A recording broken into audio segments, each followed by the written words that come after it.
Have you ever thought about how important it is to focus on your bone health as you age? Hi, I'm Monica from AlgaeCal, and today we'll answer this with the help of functional nutritionist Leona West Fox, who's been passionately helping countless individuals reclaim their health and well-being, both in the United States and around the world. We'll unveil Leona's top bone health food recommendations, her opinion on AlgaeCal as a bone health supplement, and hear some AlgaeCal success stories she has experienced in her very own practice.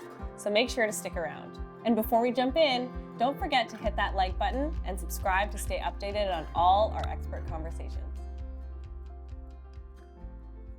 Hi, Leona. Hi, Monica.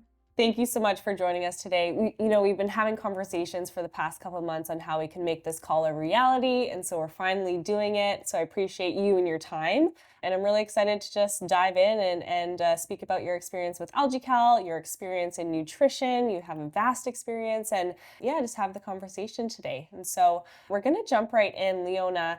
You have a thriving practice in LA. You're the go-to nutritionist for locals and families. You've shared that you work with industry leaders, celebs, even other practitioners on your unique food as medicine approach. So my first question for you today is, where did this all start for you? How did your journey in the field of nutrition begin? Well, thank you. Yes. Well, it began actually as a teenager. I started out a very poor eater with very poor nutrition. Unlike most, kids or teenagers where that may not affect them immediately, it really impacted me in a major way. So I ended up getting really sick. Well, I ended up getting really sick as a teenager, and I had a whole host of issues I was dealing with. And I was kind of taken from, different doctors, put on several medications, and nothing was really working. And I took a look at my diet at 16 years old and started examining how food impacts the body and health. And I don't really know where those questions started stemming from. But like a lot of people, just kind of out of desperation, I was just really desperate to feel healthy again. Started changing my diet and just really went full in with embracing diet and the way that nutrition impacts health. And one by one, these pretty major issues I was dealing with for over a year were falling away.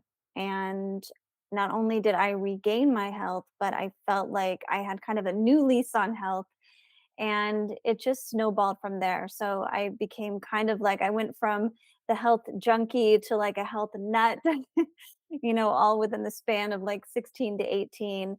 And then from there, my professional life and then going to school. I mean, pretty much adulthood was just dictated by nutrition and, different things that revolved around nutrition. So pretty much from a young age.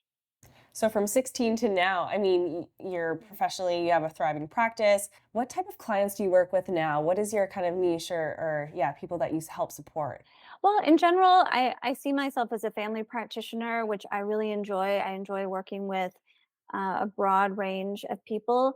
But in general, I would say I work a lot with over 30 women over 30, maybe between the ages of 30 and 70. So, that age range is probably a big part of the people that I work with. And so, speaking of that, it's a perfect segue, but nutrition and bone health are so closely connected. And especially, your client base, your practice, you're working with people that are maybe more mindful as they age into their 30s and 40s, and like you said, all the way to 70s with some of your clients. And so the nutrients you consume really are essential for maintaining strong and vital bones. And so why is focusing on bone health specifically so important as we age? In the nutrition world and in the functional nutrition world and the health world, we look at something that we often refer to as health span. And so we want to increase our lifespan, but we also want to increase our health span, which is the length of our life where we are healthy and thriving. And I would say that, bone health and muscle health. So I really see these two connected. Bone and muscle health are essential to our health span in so many ways. In many ways, our bone health, our bone density really dictates our mortality. Mortality markers are really associated with that. So it's maintaining, mobility and flexibility and how that increases our health and our health span. And then even in advanced age, bone density issues become really critical in terms of falls being a major issue in terms of impacting both health span and then also lifespan in terms of being a mortality risk. So I think that when we're thinking about living well, bone density, ease of movement, the health of our bones is really essential to just a healthy body and quality of life. And so specifically for women, what factors, must we consider? Well, women definitely are at higher risk for bone density issues.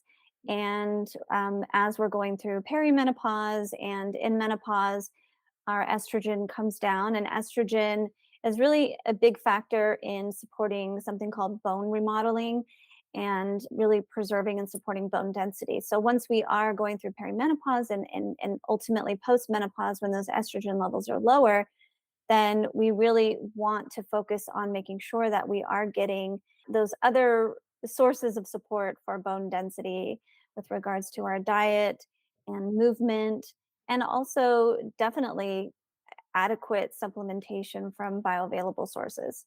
And I would say too that I think as women, bone density is just such a key factor, again, in terms of quality of life, mobility, independence, those types of things that we really want to preserve as we get older. And so how did you first hear about AlgaeCal? I have always been committed to utilizing plant sources of calcium. And so I was always on the lookout. I can't believe I didn't come across AlgaeCal earlier, but I definitely came across AlgaeCal in around 2016, 2017. And once I landed on AlgaeCal, I was thrilled and started recommending AlgaeCal from there. And so can you share some of those success stories within your practice or positive outcomes that you've experienced or your patients or clients have? Definitely. Well, definitely working with a lot of clients who may have been diagnosed with osteopenia or osteoporosis and watching them improve in terms of them reporting that they had less aches and pains, more mobility, more movement, but also seeing the results in their DEXA scans and seeing either stable numbers, from, on average every 2 years. And then in some cases, also seeing the numbers improve and actually seeing improvements in bone density from scan to scan, which really blew my mind. So I would say both in that kind of objective DEXA scan assessments and also in just reporting better ease of movement for those who have had aches and pains. But also, I've had a lot of people I've worked with who have been post surgery, like a post hip replacement, and just having what I would say, better than average outcomes and really feeling like AlgaeCal played a role in that. And so I want to kind of dig in a little bit further. A lot of times we hear about, success stories from our customers or you've heard from your clients directly, but we rarely get to see reactions or kind of the feeling from healthcare practitioners like yourself. And so what does it feel like when you're presenting those results or sharing those results with your clients after they're seeing the after DEXA scan? I mean, it's amazing. I can tell you that they are so thrilled and definitely, I mean, usually very committed in order to get to that because you have to be committed with the supplementation in order to get those kinds of results, but incredibly committed afterwards too. It's so motivating. It's so affirming that, what they're doing is working. Everyone is just thrilled all around because it's a really devastating thing to be told that it hits people really hard when they're told that they have osteopenia or osteoporosis and they really want to have resources to make improvements and to preserve their bone density. So yeah, it's a really big deal and it's really exciting to share those kinds of results. And so, someone who maybe is not familiar with AlgaeCal and the products, who would you say would recommend from AlgaeCal? Like, what products would you typically be recommending? I mean, I think one in two people will be diagnosed with osteoporosis. So a lot of people could be a good candidate. I would definitely consider a woman who is at least postmenopause, but if she wants to be proactive in perimenopause, considering to take AlgaeCal. And I would also think about a lot of situations where I work with a lot of women who are post cancer treatment, a lot of reproductive cancers where they're on aromatase inhibitors, or maybe they've gone through surgical menopause. And so they've maybe missed out on the amount of estrogen they would have normally had, and they simultaneously are on these medications that are reducing or suppressing estrogen.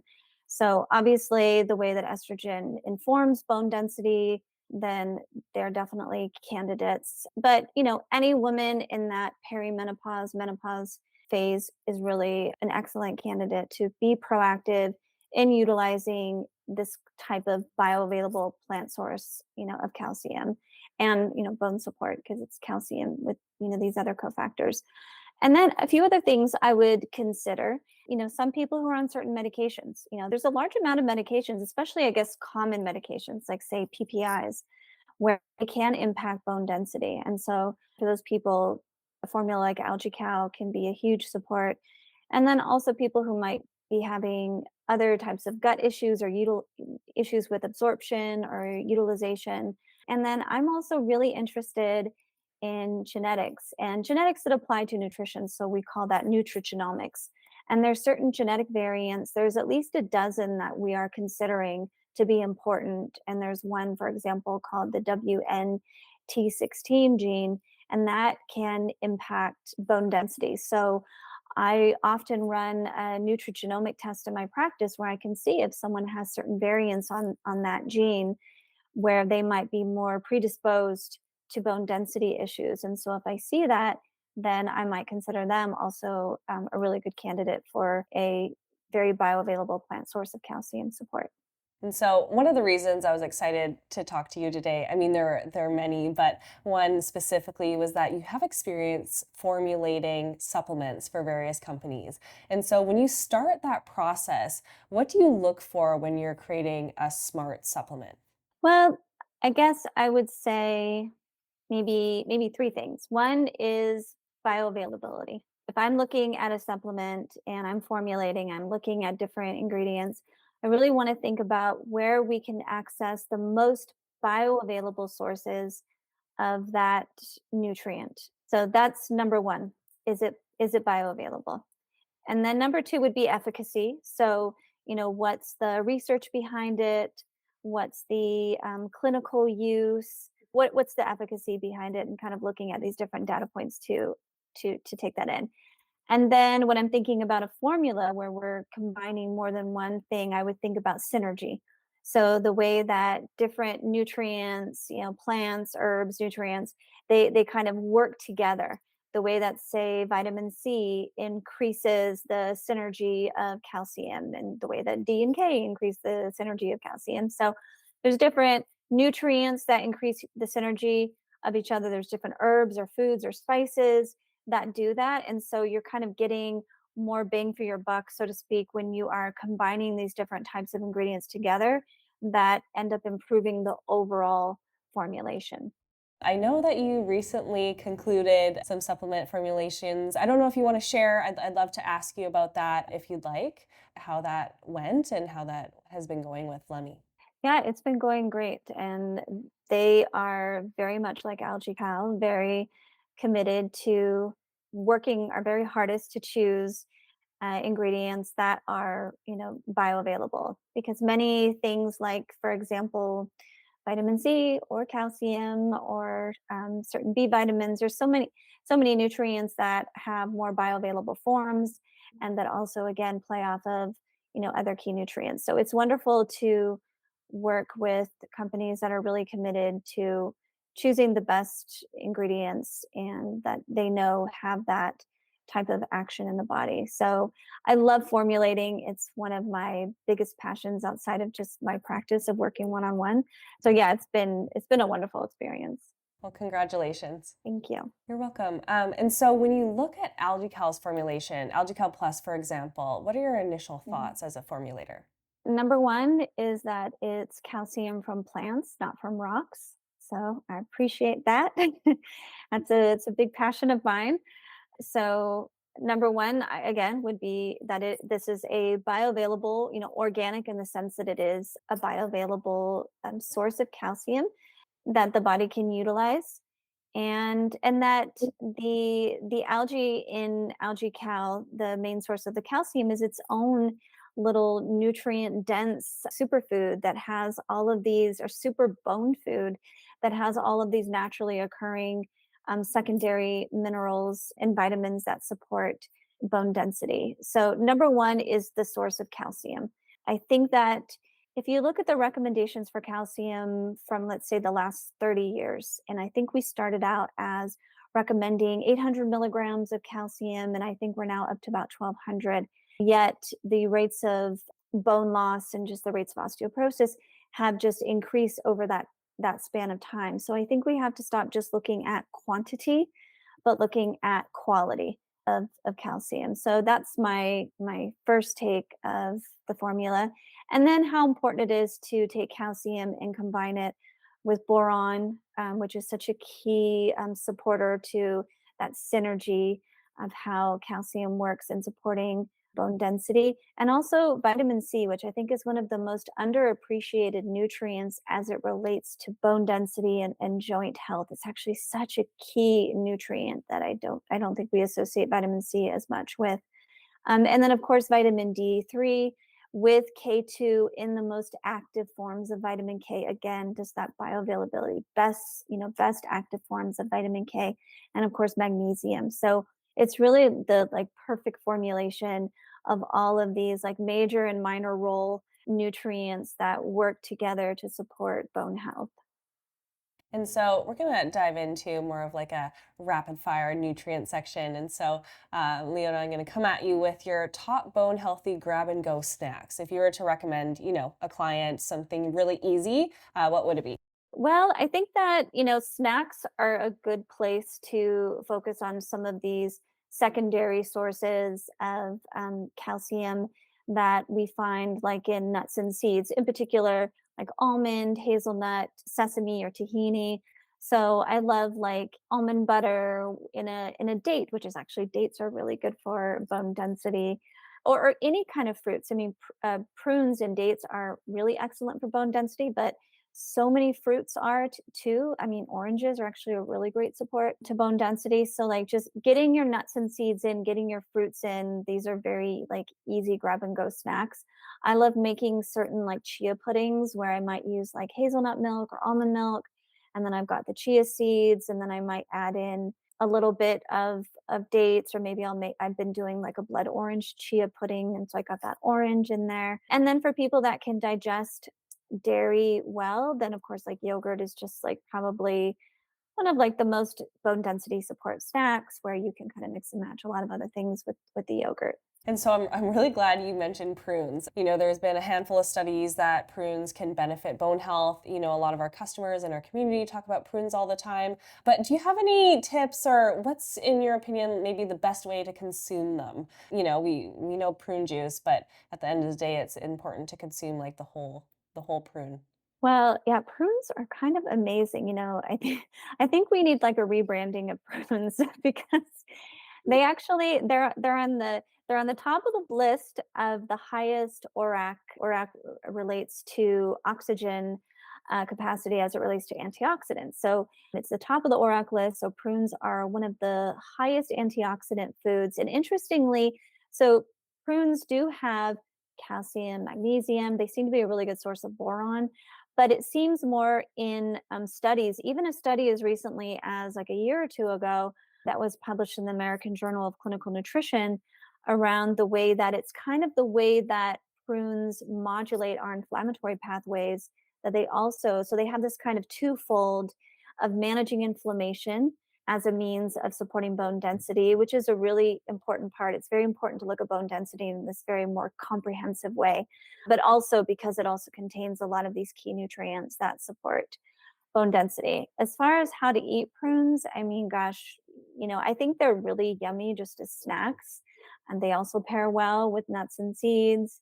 It's a great natural sweetener. So for like a smoothie, instead of adding a banana, some prunes. So I think they're pretty versatile because they're just naturally sweet and there's lots of ways you can kind of pair them. Absolutely. Okay, so we'll try and find some prune recipes for everyone after this. And so, what do you see as the future trends in nutrition and the approach to bone health? I would say trends I see around nutrition and bone health would be the same trends. One of the same trends I would see around nutrition overall, which I strive to already practice, which is more personalized nutrition. So, for example, if we apply that to bone health, I think we're going to see more of, as I mentioned earlier, if we're thinking about bone health, we want to look at these unique data points that are so unique to that particular individual. So, do they have certain genetic markers that might make them more susceptible to bone density issues? We also want to see if they have genetic markers around their ability to break down lactose and casein in terms of dairy. Dairy can be a great, high quality grass fed sources of dairy can be an excellent source of calcium for one person. But for another person, if dairy is very inflammatory to their gut and it can kind of inhibit good digestion utilization of all minerals and vitamins, then that's actually really not a good source. So being able to know, how that person ticks genetically around dairy, that's really important. Looking at secondary nutrients that impact bone density. So I think just taking a more personalized approach when it comes to bone health, I think is, one future approach that certainly a lot of practitioners, including myself, can practice now.